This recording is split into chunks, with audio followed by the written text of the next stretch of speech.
June 26, 2015, a date that solidified the right to marriage as the penultimate equalizing victory for the LGBTQ community and their civil rights. Images with rainbow flags transposed onto them became Facebook-endorsed signs that people support non-heterosexual citizens' right to marry. However, it is necessary to stop and think about the intricacies of the arguments that existed for and against gay marriage. Is the truth. God's word is truth. And God says that marriage is between a man and a woman. I don't care. Life. Now, gay marriage is the law of the land because of the Supreme Court. Does that offend you?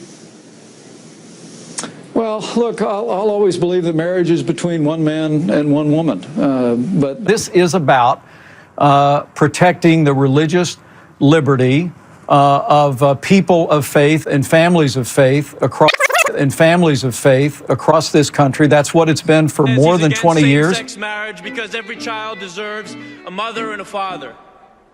I think every child deserves a family as loving and committed as mine.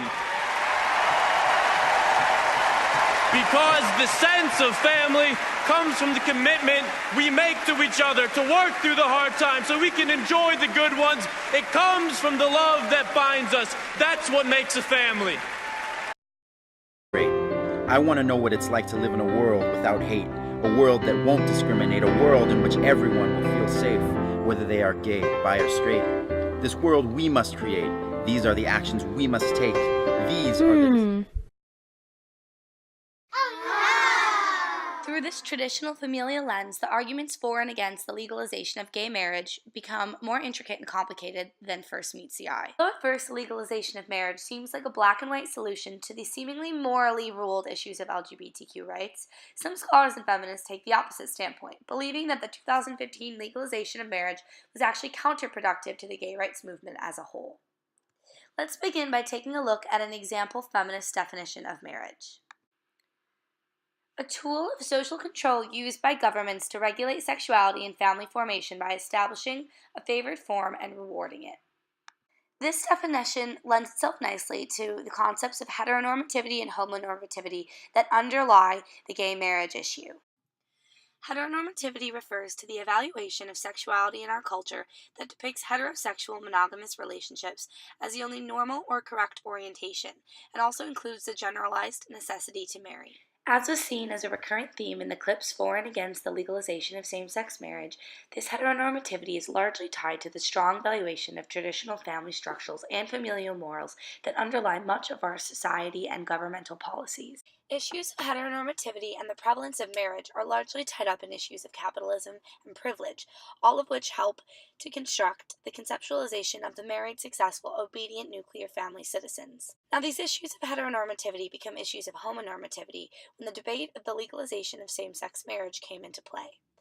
As queer experiences and rights become more accepted, such as with the right to marry, a policing of sexual and gender expressions within the LGBTQ community occurs, holding them to the standards of hetero citizens and reinforcing those stringent unilateral ideals. What this does is create an image and standard for the normal acceptable gay citizen, one that is married and tax-paying and fits a mold quite similar to the upstanding hetero couple. This is problematic as it makes it necessary for other queer individuals to prove why they deserve to be included, which can be difficult for those who don't want to marry, and thus perpetuates representation of only queer couples who are monogamous, upper-class, tax-paying consumers.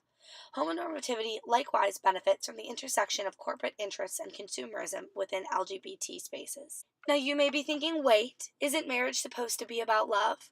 On the contrary, some feminists and activists argue that the institution of marriage simply operates hidden behind the consumer-driven guise of love.